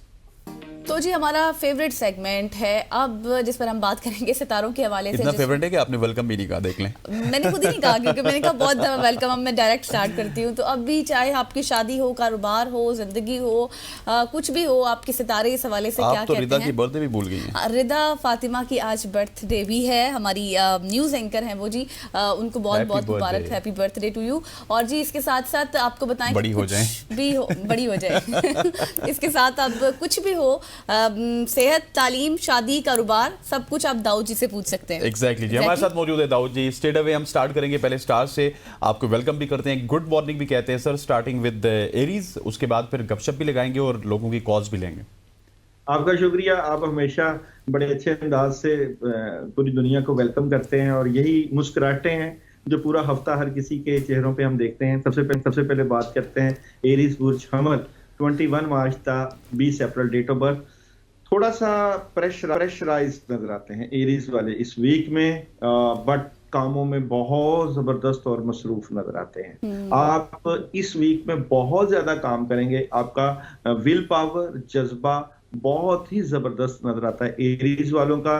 बिगिनिंग थोड़ी सी प्रॉब्लम है, बट आप इस वीक के एंड तक बहुत एनर्जेटिक नजर आते हैं। आप लोगों के लिए इस वीक में ला इलाहा इल्ला अंता सुब्हानका इन्नी कुन्तु मिनज़ ज़ालिमीन 21 टाइम बहुत जबरदस्त रहेगा, और आप लोग ट्यूसडे को मिक्स दालों का सदका कर सकते हैं। नेक्स्ट हॉरोस्कोप है मेरे पास बुर्ज सौर, 21 अप्रैल था 21 मई, आंसर आप लोगों का खाकी है और सियारा ज़ोहरा। बुर्ज सौर वालों के लिए सबसे अहम बात इस वीक की कि आप लोग अपनी बातें अपने तक रखेंगे, आपकी स्पिरिचुअलिटी बहुत जबरदस्त होने जा रही है। आप इस वीक में कोई डिसीजन लेते हुए नजर आते हैं और हैरान कुन खबरें और पॉजिटिव खबरें रहेंगी। तो बुर्ज सौर वाले भी इस वीक में बड़े पॉजिटिव और एनर्जेटिक नजर आते हैं, लेकिन पढ़ने के लिए इनके लिए इस वीक में 19 टाइम बिस्मिल्लाहिर्रहमानिर्रहीम और जुमा के दिन वाइट कलर का सदका, इसमें दूध का या वाइट आप मीठे का सदका भी दे सकते हैं। सही हो गया। नेक्स्ट तो है मेरे पास बुर्ज जौजा, 22 मई था 21 जून जमनाई, आंसर बादी सियारा अतारत। अच्छा जी, बुर्ज 14 वालों के लिए इस वीक में बड़ी तब्दीली है, चेंजिंग है और बदलाव है। अपने मामला से मुतल्लिका कंप्रोमाइज भी कर रहे हैं, शेयरिंग भी कर रहे हैं, पार्टनरशिप भी नजर आती है, लेकिन कुछ बातें दबी हुई हैं, अपने तक रखी हुई हैं। इन बातों को लेकर आप थोड़ा सा कंफ्यूज भी नजर आते हैं। 50-50 मामलात हैं। औज़ बिल्लाहि मिनश शैतानिर रजीम 10 टाइम पानी पे रोजाना दम करके पीना, और आप लोगों के लिए 2 अगरबत्तियों के ऊपर ला हौला वला कुव्वता इल्ला बिल्लाह 21 मरतबा पढ़ के किसी भी दिन जला दें, नेगेटिविटी और नेगेटिव ऑरा दूर होगा। नेक्स्ट हॉरोस्कोप है मेरे पास कैंसर, 22 जून था 23 जुलाई डेट ऑफ बर्थ, सियारा कमर। और आप लोगों के लिए मंडे यानी आज का ही दिन बड़ा जबरदस्त है। आज यानी मंडे को ही कोई बड़ी खबर मिल सकती है। ये वीक है खबरों का, राब्तों का, आपकी इंट्यूशन बड़ी बढ़ जाएगी, ख्वाब आ सकता है, तब्दीली हो सकती है और बड़ी तब्दीली आप फील करेंगे इस वीक में, और चेंजिंग वाला वीक है। ओवरऑल काफी चीजें बेहतर होंगी। आयतल कुर्सी 11 मरतबा रोजाना पढ़ने से जबरदस्त एनर्जी होगी, और काले माश का सदका 250 ग्राम देने से आपकी एनर्जी बढ़ जाएगी। नेक्स्ट हॉरोस्कोप है मेरे पास लियो, बुर्ज असद, आतिशी बुरूज है, 24 जुलाई था 23 अगस्त डेट ऑफ बर्थ है, और आगाज थोड़ा सा प्रॉब्लम, नेगेटिविटी लेकिन आपने एहतियात करनी है। चीटिंग हो सकती है, लोग धोखा दे सकते हैं, प्रॉब्लम क्रिएट हो सकती है। गुजरे हुए वक्त की बजाय आने वाले वक्त का सोचिएगा और काफी चीजें जो है वो बेहतरी की तरफ जाएंगी। और एक चीज और याद रखिएगा कि लियो वाले इस वीक में एहतियात करें। एहतियात मतलब ये कि आप लोगों के लिए कोई ना कोई प्रॉब्लम क्रिएट हो सकती है, और सूरह फलक और सूरह नास का पढ़ना आपके लिए बड़ा जबरदस्त रहेगा। पानी के ऊपर सूरह फलक और सूरह नास 10 मरतबा रोजाना पढ़िएगा, इंशाल्लाह कामयाबी मिलेगी। और यहाँ पे आप लोगों की संडे सदका है, मीठे का सदका है, और यहाँ पे आप जो मेरी एनर्जी के मुताबिक जो बताई जा रही है आपकी, वहां पे आप लड्डू का सदका, मोतीचूर का लड्डू आप 7 दफा सर के दाएं और बाएं वार के किसी फकीर को देंगे तो आपकी बड़ी जबरदस्त एनर्जी रहेगी। नेक्स्ट हॉरोस्कोप है विर्गो। ये मोतीचूर के लड्डू कहाँ से मिलेंगे सर? मैं भी यही पूछने लगी थी एग्जैक्टली कि अगर वो भी ना हो तो कोई और भी लड्डू हो सकता है? कोई भी हो सकते हैं, मगर हर दुकान से मिल जाते हैं अब। अच्छा जी, विर्गो बुर्ज सुमला पाकी मिठाई की दुकान से मिल जाते हैं। 24 अगस्त का 23 सितंबर डेट ऑफ बर्थ है, और पे और गैन से नाम का आगाज है।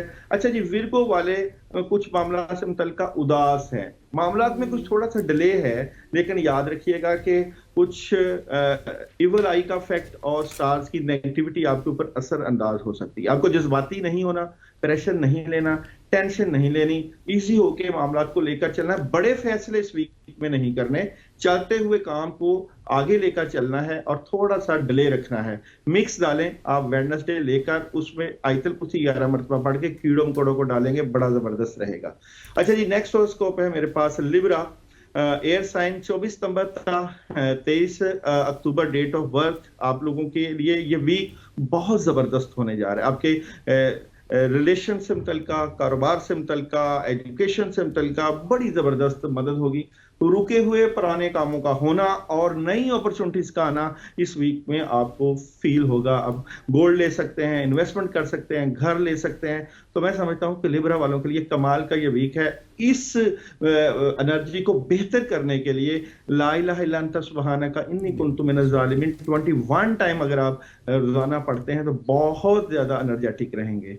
नेक्स्ट हॉरोस्कोप है मेरे पास स्कॉर्पियो बुर्ज अकरब, और 24 अक्टूबर था 22 नवंबर डेट ऑफ बर्थ, और ट्यूसडे आप लोगों का लकीस्ट दिन है, यानी कल आने वाला दिन। बट आप लोगों के लिए इस वीक में थर्ड पार्टी सिचुएशन रहेगी।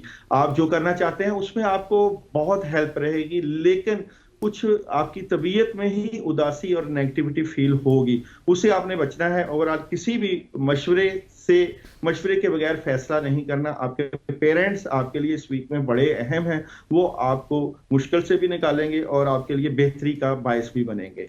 आप लोगों के लिए इस वीक में सूरह इखलास 21 मरतबा पढ़ना बड़ा जबरदस्त रहेगा, और खासकर आप लोगों के लिए पानी का सदका।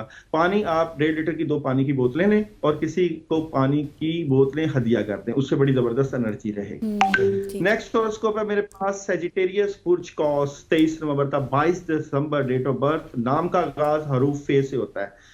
बहुत ही जिम्मेदारियों का बर्डन रहेगा बुर्ज कॉस वालों के पास इस वीक में।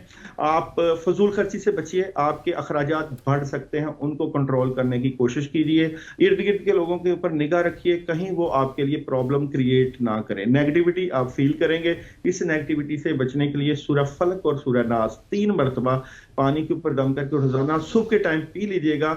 और चावल का सदका, वाइट चावल का टोटा मिल जाता है, सैचरडे को थोड़े से चावल लेके 250 ग्राम आप उनके ऊपर आयतुल कुर्सी पढ़ के आप जानवरों यानी कि चिड़ियों को, कौवों को, चिड़ियों को खिला दें, जानवरों को चाहे घर में पालतू हैं उनको खिला दें, बहुत जबरदस्त एनर्जी रहेगी।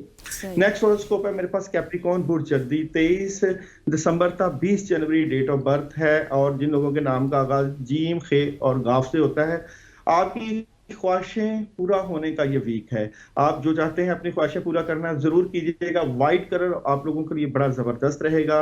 अपॉर्चुनिटीज बहुत ज्यादा है, लेकिन समझ नहीं आएगी कि फैसला क्या करना है, कुछ कहीं ना कहीं स्टक भी नजर आते हैं। आगाज बहुत जबरदस्त, एंड ऑफ द वीक में कुछ प्रॉब्लम। तो मैं आपको मशवरा दूंगा कि सैटरडे गोश्त का सदका कर सकते हैं, थोड़ा सा गोश्त लें, बकरे का गोश्त लें, 2 या 4 बोटियां लें, उसके ऊपर आप आयतल कुर्सी 21 मरतबा पढ़ के 7 दफा सर के दाएं और बाएं वार के सदका करें, क्योंकि नेगेटिव असर आपका सैटरडे को सैटर्न की पोजीशन चेंज होने से बड़ा बेहतर रहेगा।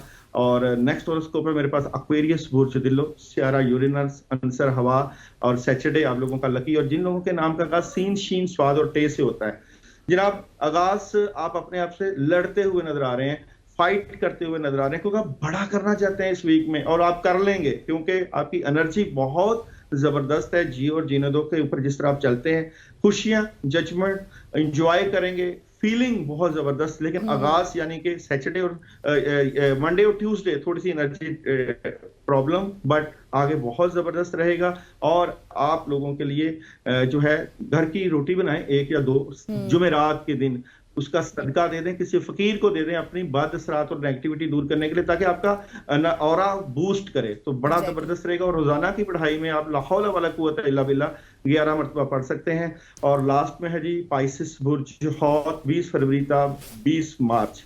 जनाब पाइसिस वाले बड़े स्ट्रेट फॉरवर्ड नजर आते हैं इस वीक में, और आप करना चाहते हैं बहुत कुछ, और आपने मन में ठान लिया है कि हमने बड़ा करना है, डबल माइंडेड है। कहीं ना कहीं 2 शोबे आपके पास हो सकते हैं जिनके ऊपर आप वर्किंग कर रहे हैं, लेकिन आपकी पावर, आपकी विल, आपका जज्बा बहुत स्ट्रांग नजर आता है। बड़े फैसले, बड़ी तब्दीली और पॉजिटिव तब्दीली, मामलात की बेहतरी के लिए आप लोग जो है सूरह नास 11 मरतबा, क्योंकि नजर बद का भी खतरा रह सकता है या सर दर्द हो सकती है, पानी को दम करके रोजाना पिए।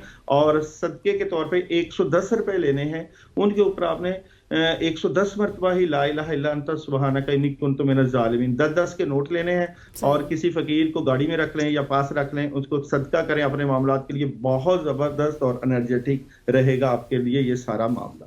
ठीक हो गया Daud ji, thank you so much. आपने जल्दी सब कुछ कवर कर दिया, तो हम नंबर अनाउंस करते चलें 051-890-1008। यहाँ पे आप कॉल कर सकते हैं। दूसरा नंबर है 051-2624-946। इन दोनों नंबर्स पे आप कॉल करके दाऊद जी से पूछ सकते हैं अपने कॉलर मन के हमारे सवाल। पास जैसे ही आपने नंबर अनाउंस किया तो दाऊद जी का नाम भी सबने सुना, तो मोहम्मद सिद्दीक कराची से हमारे साथ मौजूद हैं। जी सिद्दीक, क्या सवाल है आपका? अस्सलाम वालेकुम दाऊद जी। जी वालेकुम सलाम। दाऊद जी बहुत बहुत सलाम आपको। सर मैं मोहम्मद सिद्दीक कराची से बात कर रहा हूँ। जी सिद्दीक साहब सवाल कीजिए। सवाल सर मेरा ये है कि दाऊद जी ने मुझे पढ़ने के लिए बताया था आयत करीमा 505 बार, मैं वो रोजाना पढ़ रहा हूँ, मेरी परेशानी नहीं खत्म हो रही, रोजगार का मसला हल नहीं हो रहा, किसी भी काम में हाथ डालता हूँ रुकावट, बंदिश, इस तरह के मामला चल रहे हैं। ठीक सदीक भाई, आप पढ़ने साथ साथ पानी के ऊपर दम करके भी पिए और अपना मंगल के दिन सदका करें। यहाँ खुद सदका करना है आपने, गोश्त का सदका, जो भी परेशानी है उसको सामने रख के। अच्छा, आपने छोटा बकरे का गोश्त लेना है, और वो अगर आप 500 ग्राम ले लें या 1.25 किलो ले लें, वेल एंड गुड। लेने के बाद आयतल कुर्सी पढ़नी है, उसके ऊपर आपने 100 टाइम और 7 दफा सर के दाएं और बाएं वार के उस गोश्त को किसी वीरान जगह पे रख के आना है, और जहां दूर चीलें और कव्वे हों। आपके ऊपर बदअसरात, जादू के असर नजर आ रहा है। पढ़ाई से आपकी अपनी तबीयत में फर्क पड़ा है, और पढ़ाई चेंज कर दो। आप आयतल कुर्सी ही शुरू करो, रोजाना 100 टाइम आयतल कुर्सी पढ़ना शुरू करो। मगर आपने ट्यूसडे को सदका करके ये अमल करना है, और 21 दिन का अमल करना है, और अपने फोकस अपने मामलात को, खासकर जादू को सामने रखना है, क्योंकि नेगेटिविटी और जादू की वजह से मामलात रुके हुए हैं। सिर्फ जादू को फोकस रखें। जब 21 दिन का अमल कर लें तो फिर आप आयत करीमा कसरत के साथ पढ़ें, सारा दिन पढ़ें, उससे आपके मामलात बेहतर हो जाएंगे। सदीक भाई परेशान नहीं होना, इंशाल्लाह मामलात अल्लाह चाहेंगे बड़े जबरदस्त हो जाएंगे, मगर ये अमल आप जरूर कीजिएगा। ठीक हो गया। हमारे साथ इस्मा मौजूद है कराची से, हमारी रेगुलर कॉलर है। इस्मा, thank you so much for joining अस। सवाल कीजिएगा। जी, सबको, आपकी टीम को माशाल्लाह से बहुत अच्छा आगाज किया है। 5/4/1983 दाऊद जी ने मुझे 4 से 5 जुमेरातें चावल कहा था चने वाले, वो मैंने अल्हम्दुलिल्लाह वो कर दिया सदका। तो अब दाऊद जी से अपना पूछना है कि कुछ अभी मामलात में कुछ बन नहीं रहा है शादी और सेहत के, तो काइंडली 5/4/1983 जरा बता दीजिए कि अब क्या मजीद सदका करना पड़ेगा। सही। देखिए, आपने बहुत अच्छी पढ़ाई की है और आपकी पढ़ाई बड़ी जबरदस्त थी, बट मेरे पास जो एनर्जी है ये यहाँ पे अभी भी कुछ नेगेटिव असरात नजर आते हैं। असमा सारी पढ़ाइयाँ छोड़ के आपके लिए 11 दिन का मैं अमल दे रहा हूँ। तमाम कामों को सामने रखो, डायरी पे अपने काम लिखो और 313 मरतबा 313 आयतल कुर्सी पढ़ो।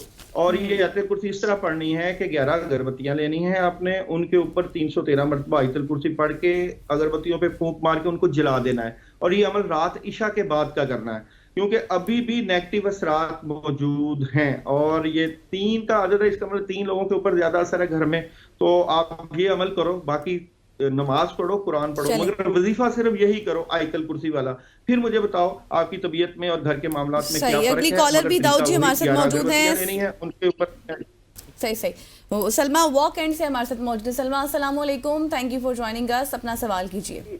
वालेकुम सलाम जी, मेरा दाऊद जी से सवाल है कि मेरी बेटी की डेट ऑफ बर्थ है 21 अगस्त 1995।